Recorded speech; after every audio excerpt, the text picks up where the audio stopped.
Today's episode of the Mountain Matchups podcast is brought to you by JW Sheds and Carports. Whether you're looking for a new shed to store your tools or a sturdy carport to keep your vehicle protected, JW's has you covered.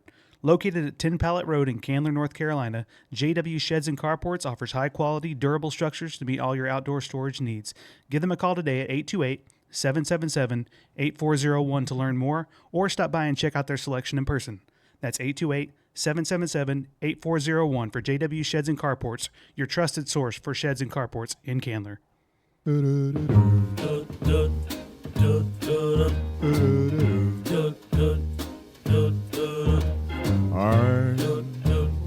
dreaming of a white Christmas, just like the ones I used to know. Hello and welcome back to another episode of the Mountain Matchups podcast. This is Caleb. I'm here with Corey and Warren. Fellas, what's going on? It's another day in paradise, man. How you doing, Corey? God, you're so handsome. I appreciate that, Warren. You ain't too bad yourself. I'm doing all right, boys. Cannot complain one bit. How you doing, Caleb? Looks like you're in a suite somewhere. I'm doing okay. I'm traveling for work. I've been better, though. The hills kind of let me down tonight. Losing to Florida, where are they? Are they 6-6 now or 6-5? They might 6-5. Yeah. 6-5. No. Oh, I'm sorry. They're about to be 6-6 as they play UCLA next. Either way, they're not doing good. I'm a little bummed out about it. Did you guys see Cadeau in the tunnel after the game? We lost the game. God. Get out of here with that. The season's only a third of the way through. We're already crying, for Christ's sake. Do you know how many Duke players we've seen cry over the the last 100 years? I have never seen a Duke player cry 11 games into the season. I can tell you that right now. They do it on the court. Well, maybe you should have watched the game where Hansbrough broke J.J. Redick's senior night.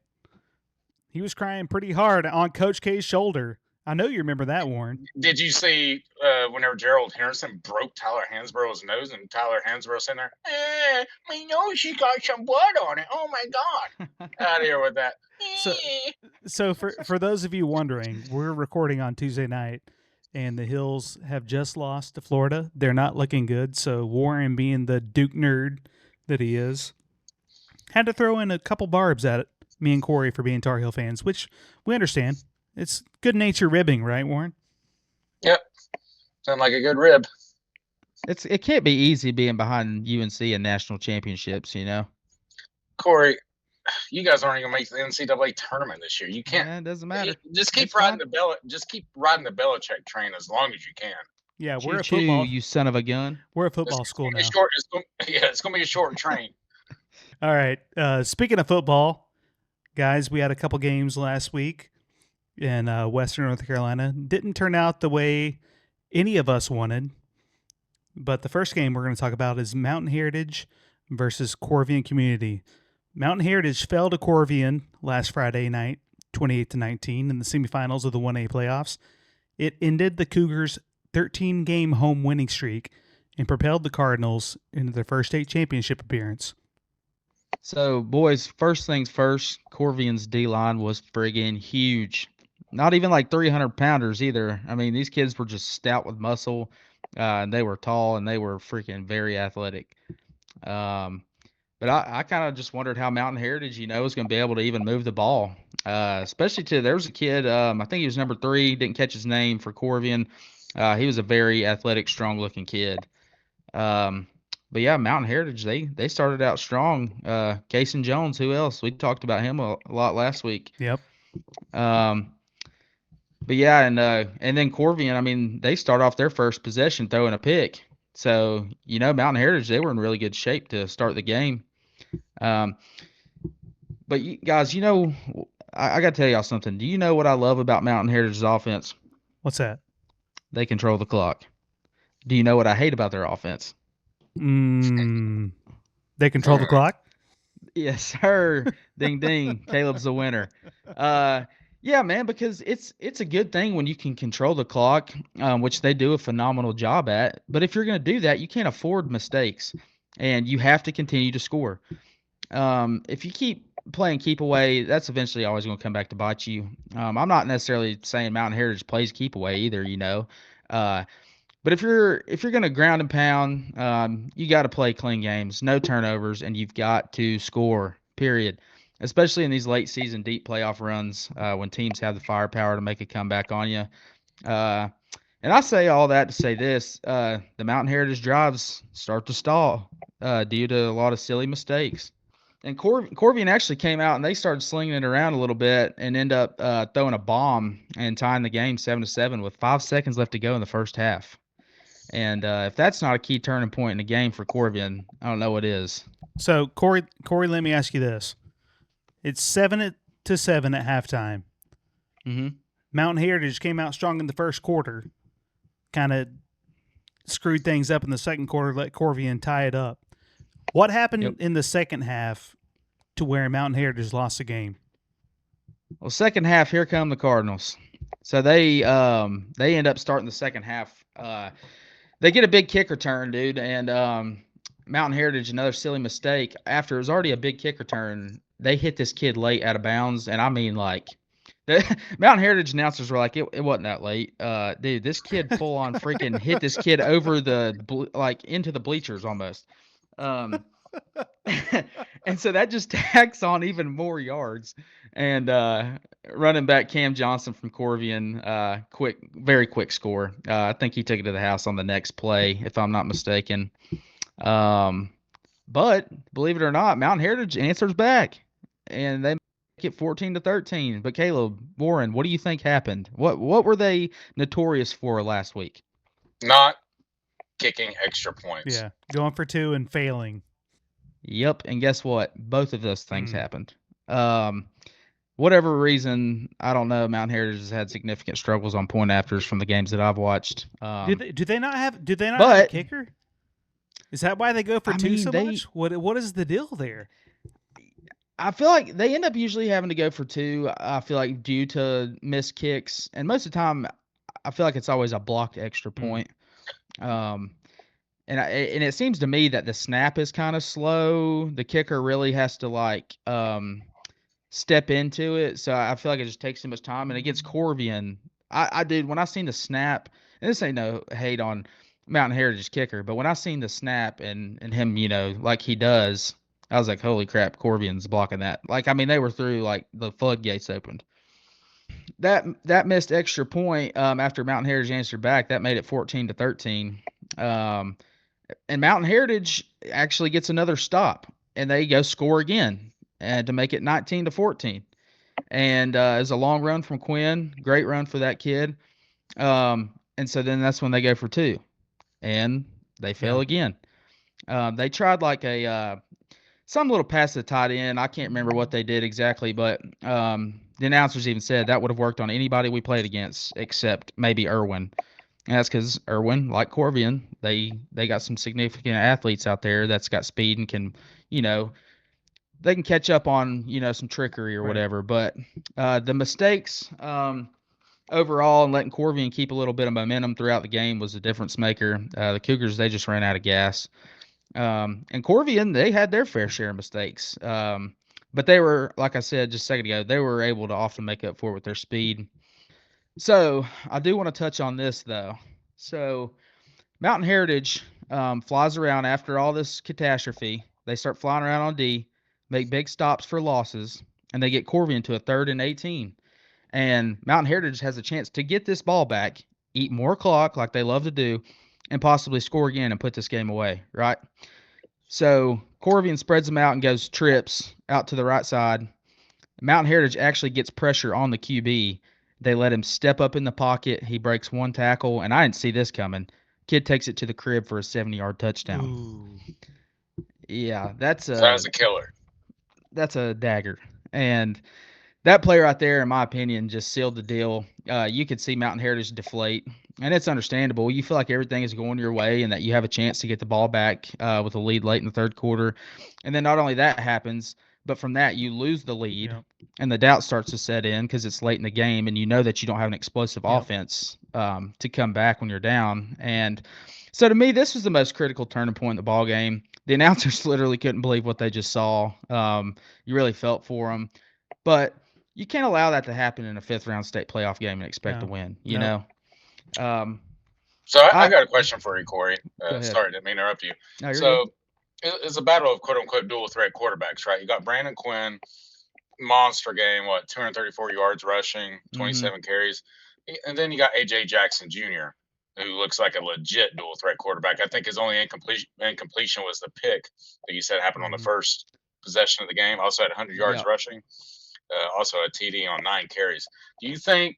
And I know you mentioned Mountain Heritage likes to, drain the clock, time possession, all that. Do you Mm-hmm. think they should have thrown the ball a little bit more? I would have liked to see him try. But not even just necessarily throwing the ball more, because if that's not your bread and butter, I understand trying to stick to what you know and what's won you ball games beforehand, especially when you're in the 5th round. But my whole thing is, dude, you've got to get Casey Jones the ball more. The kid only touched it I think 7 times this game, and he still had almost 100 yards. Like, the kid is freaking, dude, he's a stud. He averaged nearly 10 yards a carry, for Christ's sake. Yes, and the problem with that is, it's like Brett Chappell ran at Pisgah last year. Their system at Mountain Heritage is they're gonna sometimes the nearest receiver to the sideline will come get the play and bring it back into the huddle. But a lot of times they sub in between Casey Jones. I think a kid named Lane Higgins. I apologize if I got Lane that Chandler? wrong. No, Lane Chandler. He's running back, but they've got like a wing, a tight end deal. I'm not sure what all they play, but you've got his last name's Higgins, I think, and you got Casey Jones, and then there's one more other kid. But they'll sub in a kid from the sideline every play or two, and that kid will bring in the play, and then somebody subs out. Well, that's efficient, but at the same time, you might be subbing out a kid who's freaking going crazy. You know what I mean? That's like nobody's stopping him. You got to have him in the ball game. So, not a big fan of that, but yeah, they could have passed some more, in my opinion. I want to piggyback off that. You don't want to be one-dimensional as a team at any point. What do the Correct. receivers for Mountain Heritage, are they just told, hey, you got to block? Like, we're never going to throw you the ball? Like, what is that from a coaching perspective, which you have, Corey? Like, what are they told coming into this offense? Like, what are they told to do? This is crazy. We're actually talking about this right now because I've been looking into what offense I want to plan around and do next year at the middle school level, which is completely different than what you might want to be able to do at a high school. But I've been looking into some of the similar stuff Mountain Heritage has, wing type stuff. So one of my things was with that, there is a con that you can get really one-dimensional and kids don't want to buy into the wing T offense. Just because, especially if you're a receiver, I mean, all these kids on TV in the NFL and in college and even in high school, most Friday nights at most schools, they're seeing all the athletes and the people on Instagram and running the air raid stuff and just slinging it all over the place and whatever. So to go to that old school style of wing T offense, and even when you do go out in a twin set to the left or the right, QB power's coming, which I get it. Brandon Quinn is a freaking hoss. But at the same time, as if I was a receiver, I wouldn't necessarily, I mean, I'm not going to say I wouldn't block like for my teammates or nothing like that, but it would have to be somewhat boring just knowing you're not getting the ball. Because I've even talked to kids that's played at similar offenses at the high school level, and I know a couple kids that have quit. And they just said, I'm tired of going out and working my butt off every day and not ever getting the ball. You got to at least throw a screen every now and then to keep the wide receivers involved. Like, Right. It's essentially a run play anyway, but it keeps them there and involved. Yeah, and Brandon Quinn, I mean, he seems to have a pretty good arm on him when they do try to throw it. It's not weak or anything like that. So I don't know, but yeah, that's like, guys, what did I say against when they played against Murphy in our episode after? I said they look really one-dimensional, and they did again Friday night. And you brought up how they missed too many 2-point conversions against Murphy, and that came to bite them in this game. And that's that's all I was saying was, I know y'all said I got kind of heavy on just watching them one game. They might have had a bad game. But to be clear, that was me. That was Caleb. Y'all. Okay, It was me. Stuff, Corey. So, Warren, I feel like he's backing him a little bit. That's all good. But anyways, but that's what I was saying was, when you're in the 4th round of state against Murphy, who's not they're in fourth round for a reason. They're not a Right. bad team. But to have the mistakes that Mountain Heritage was having in that game in the fourth round after you've been running the same stuff all season, and if you're an elite team, you don't start making those mistakes then. You know what I mean? Yeah. And so that's what I was concerned about, and it was proven true because that's what happened against Corvian, and I was worried that if they did that against Corvian, that they wouldn't be able to come back from that, just because I knew Corvian had the athletes and the speed and all that. So, Well, go ahead. sorry, I didn't mean to interrupt you. Let me ask you one more question, Corey. Mhm. If these teams almost seem like they're even, if these teams play 10 times, who do you think wins the most best out of 10? Or Ooh, they play whatever, 10 five, good whatever. question. Good question, Warren. Because these teams, I think this one of, these teams are legit, and this looks like it was a great game. So who do you think would win best out of 10 or 5, Well, whatever? first off, Warren, before I answer your question, let me just go ahead and say, for the record, Mountain Heritage should have won this freaking game. Absolutely. Maybe they didn't have quite all the athletes as like all around, but they were a hard-nosed football team. It's just the mistakes. But out of 10 times these teams play each other, given, we'll say, neutral site, Warren, you cool with that? Yeah. Because home field advantage definitely comes into play in high school, especially somewhere like Burnsville. Not in this case. Dude, I'm gonna say Corvian 6, Mountain Heritage 4. Well, I disagree because they're playing at Inca. I'm going to be there cheering Brandon Quinn on. You're gonna scare like all of Corvian's community away. They probably beat me up. The way you describe their players, they probably jump. I want to edit that one out. Go ahead, edit that one out.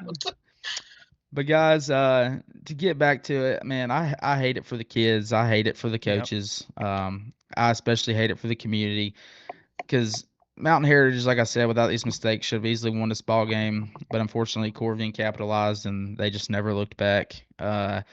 Corvian pulls away. They win this one 28-19. But I do just want to say, what a freaking season for Mountain Heritage. After all the flood stuff they dealt with, the way that they continued to battle and finish their season going to the 5th round in a game they should have won, that's a hell of an achievement. Absolutely. And shout out to y'all, man, if you are listening. Mountain Heritage, you have a great football program going on out there under Coach Joey Robinson. And you have a really strong community behind you. I'm kind of envious of it. Inca's got a good community, struggling right now, but it's very special what they got happening in Burnsville. Yeah. I want to say one last thing about Mountain Heritage. If you're one of the players or coaches or fans or whatever listening, I apologize we did not cover you as much as we should have this season. It's between us three. It's very hard to talk about a team that's constantly winning 51-6 or 48-3 because you only have about 20 seconds to say stuff. It's not like, as exciting. Well, Mountain Heritage. Yeah, it's like Mountain Heritage won on Friday night, 48-3. Brandon Quinn rushed for 250 yards, and they just beat the living crap out of whoever they played. Hey, and while he's at that, boys, I just had an idea. Mountain Heritage people of the community, if you are out there and you are listening, I want somebody to go show Joey Robinson this freaking podcast, and y'all tell him we want him on an episode. I would love to hear this guy talk about their season, Absolutely. man. I know that had to be fun. Absolutely. Get him on. Hey, we'll make it happen. Hopefully he'll come on. But yes, props to Mountain Heritage. Great season. Nothing to hang your heads about. Me and Corey had our schedules blocked off this Saturday to come see y'all in the state championship. You didn't make it there. I know our hearts are broken for you. I know yours are as well, but hang in there, bounce back next year. Y'all going to be all right. And so the other game we had in West North Carolina was Brevard at Monroe. And unfortunately, it wasn't near as good of a game as Mountain Heritage and Corvian. Monroe wins 41-15 in the 2A West Regional Final last Friday. And guys, I was in the stands for this game. It was the Kagan Chambers showcase. I mean, this guy just torched Brevard. Brevard's offense, they've been so reliant on that running game all year long. They were stifled, and they could just not get off the field on defense on third down. Chambers continually would scramble for long gains. I remember, I think it was Monroe's third possession of the game. Second down, Chambers drops back, fires. Brevard has a pick in their hands, drops it. And on third down, he scrambles 70-plus yards for a touchdown. Once he broke through the line, he was going to the house. Like he just burned everyone. I mean, this guy reminded me of someone in that red and black as a quarter. Michael does Vick. that sound familiar? Yeah. Prime freaking Michael Vick is what Kagan Chambers looked like. And That stat line definitely sounds familiar. yeah, so Kagan Chambers was 10 for 14 for 164 yards passing and 2 TDs, but 277 yards rushing and 2 touchdowns on the ground. I mean, that's really where he killed Brevard. And what did we talk about last week? The safeties for Brevard had to be there. They got caught sleeping a couple times as he hit him over the top And for what bombs. And what else did we say? Got to stop Chambers. Yeah, that was the snake. You got to cut the head off the snake, and unfortunately, Brevard could not do that. They were down 28-0 at halftime. I mean, you can. We talked about this last week, right? So we said Brevard had to keep the game at least somewhat close in the first half. I know you're a second half team, this and that, but Monroe comes out. They punch people in the freaking mouth. That's what they do every week. They've done it all season long, and they didn't come out punching. They came out with a straight up knockout. Was it 28-0 at the half? Brevard all season is kind of somewhat remind me. It's kind of like the Kansas City Chiefs a little bit. You know, might be down in the first half, kind of find a way to win in the second.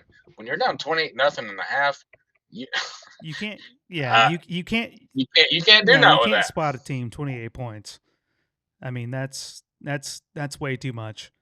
And the kickoff. So Monroe got the opening possession. They took it to the house, and I'm sitting there thinking, "Oh my gosh!" Like Brevard's about to get worked. It got called back for a penalty, and they actually stopped him on downs on their first drive. But you could tell from the opening drive that Monroe had quite a few more athletes than Brevard did.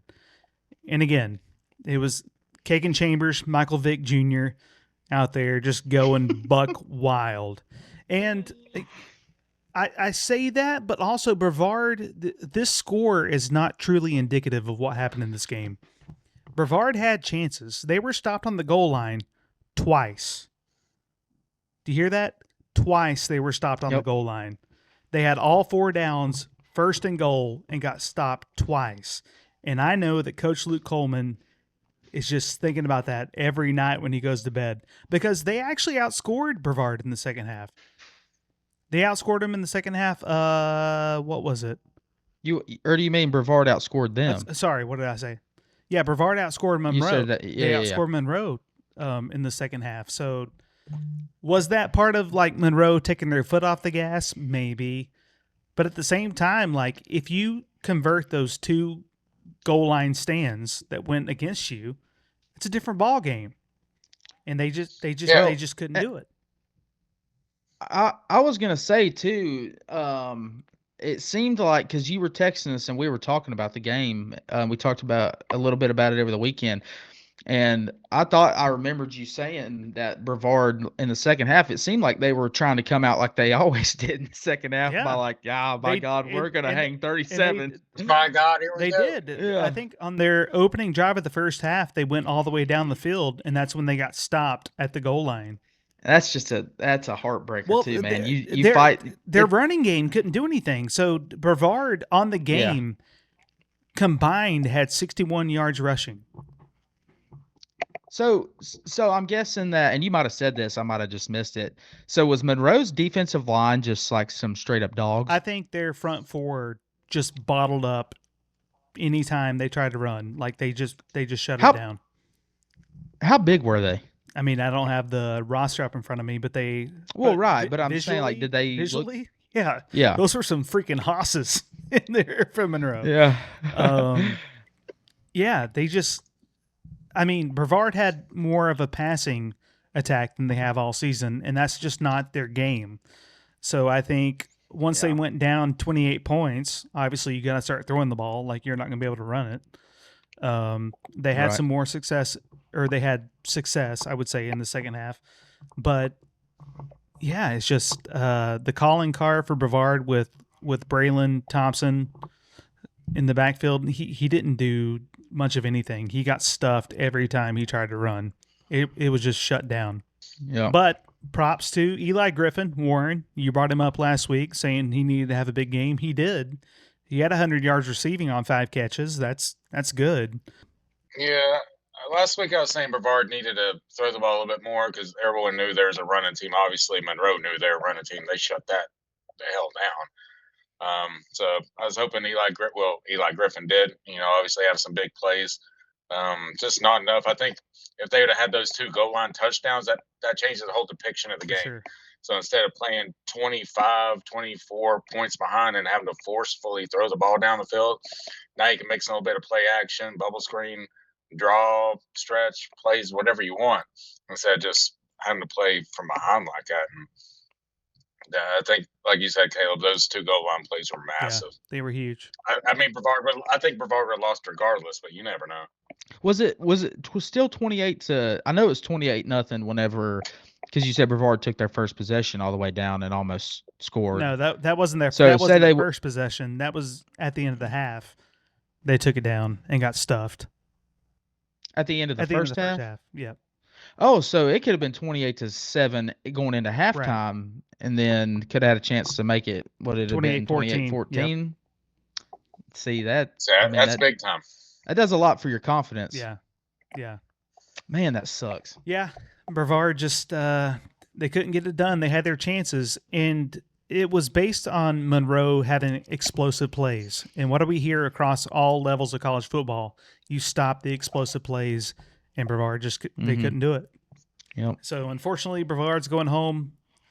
Again, me and Corey had our calendars blocked off to go see you this Saturday. So we hate that you aren't making it, but Luke Coleman's got a great program going.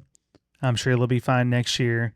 They'll be right back in the thick of things, and good luck to them. I do want to ask one question, Corey, and maybe this is ignorance on my part. How many high school teams do you have on the sidelines that you've seen with video review?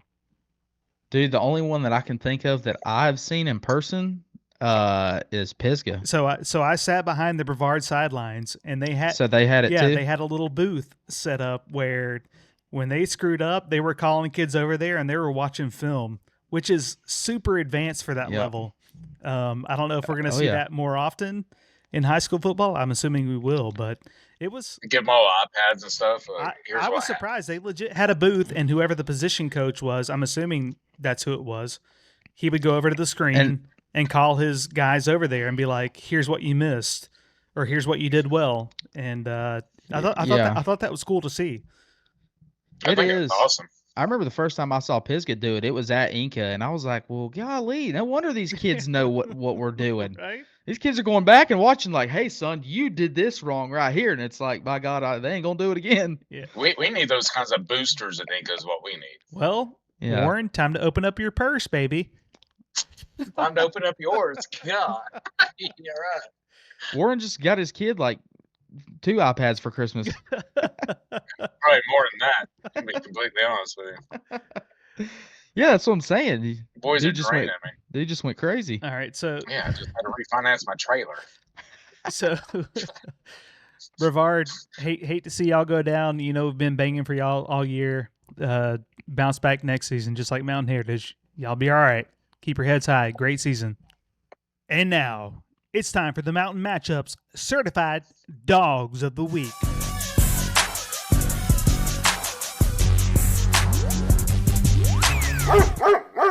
So I got to go with my man Rylan Parkins from McDowell. Kid finished with back-to-back 20-point games this week and surpassed the 1,000 career mark. Rylan Parkins' son, certified dog.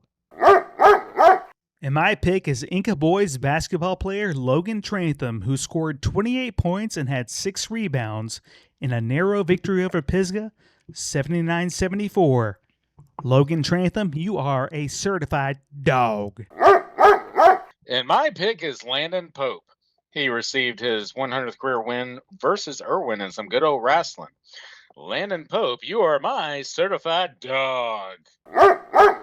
For our next segment, we thought it might be a little fun, since it's Christmas coming up, to talk about our number one Christmas movies of all time. We're going to debate. Warren, what's your favorite? It's easily Rocky IV.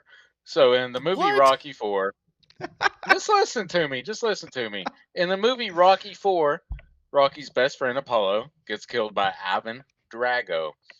Later on that year, on Christmas Day in 1985, on Christmas Day, he defeats Ivan Drago in Russia, effectively ends the Cold War. So he beats Ivan Drago on Christmas, making it a Christmas movie, and ends a war. How is that not like the best movie ever? A Christmas movie. That is the most Warren pick ever. I don't think I've... I mean, first of all, people call Die Hard a Christmas movie. I don't see Caleb did Bruce that, Willis- actually, for the record. Bruce Willis It don't is. end wars on Christmas Day. Rocky beat Ivan Drago on Christmas Day. It literally happens in the movie. It's on Christmas, and it's inside Russia. It is a Christmas movie that happens on Christmas. So it's a Russian And it's- Christmas movie is what you're saying. No, it was Christmas, American Christmas. I don't know what Russians do over there. Too busy bombing I people. think they have Christmas too. I'm pretty sure. All right. The Russian Orthodox celebrate Christmas? I don't know. Warren, I have I don't know. never heard that as a Christmas movie before, but that's good. It is a Christmas Okay. movie. If Rocky beats Ivan Drago on Christmas in the movie, it's a Christmas movie. Well, It's a Christmas miracle. I might have to do the Warren gets worked up music right now if you keep going. I will get. You know, I watch Rocky IV at least once a month. Corey, what do you got? I'm going to have to go with A Christmas Story. Okay. That's a good one. Got to go with my boy Ralphie. I feel like he represents me. When I was little, I used to beg Mom for a BB gun. I'm pretty sure she told me I would shoot my eye out. But yeah, that's a classic. All the way to the little sexy lampshade we got going on. You might have been like him, but I looked like him with those big glasses. You ever seen my second grade Very picture? true. I had like You were also some big gold rim Elton John looking glasses. yeah. Yeah.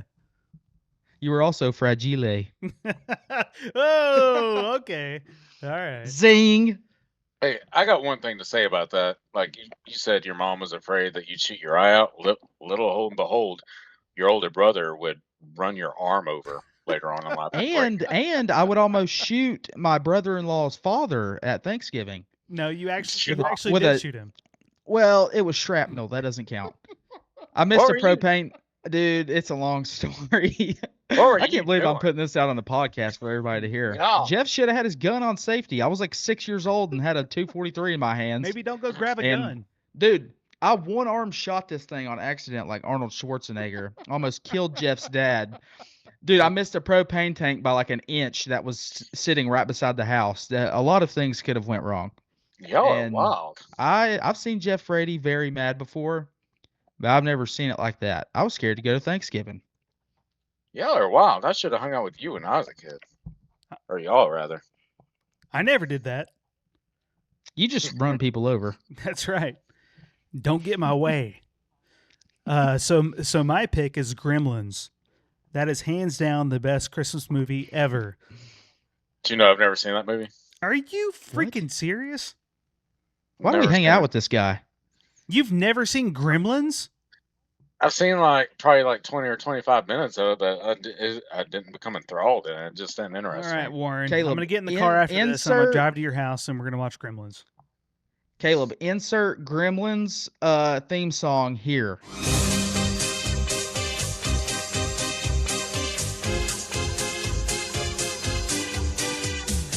I mean, I know what they look like. It's just but a I don't great know, like, song. the plot. It's a great song. I've seen a few Gremlins at Warren's house. Yeah, Got him. because you brought him over. Oh, whoa, whoa, whoa, whoa, whoa. Ah. This is why I love this guy, man. He can hang with the best of them, even if he is 75. No, but I've co-opted Raina into this tradition. We watch Gremlins every Christmas. It never fails. It's the greatest movie. Might be the greatest movie of all time. Honestly, it's up there for me. You can't beat the campiness of it, and the fact that it happens on Christmas. It gets overlooked a lot of times. All right, I'll quit boring y'all with that. I'm going to add. This is totally unrelated. You can cut this out if you want. I'm going to add one on the movie that I watched on a specific holiday. The 10 Commandments. I literally watch every Easter. When I didn't this past Easter. Yeah, I can dig me some 10 Commandments. Yeah, now. some Charlton Heston. Yeah. No, that's good stuff. Every Easter. Where are you going with that? You saying, yeah. What? Charlton Heston. Yeah, he's a good actor. I Good mean, looking man. He's from the 10 Commandments. What do you mean? What do you?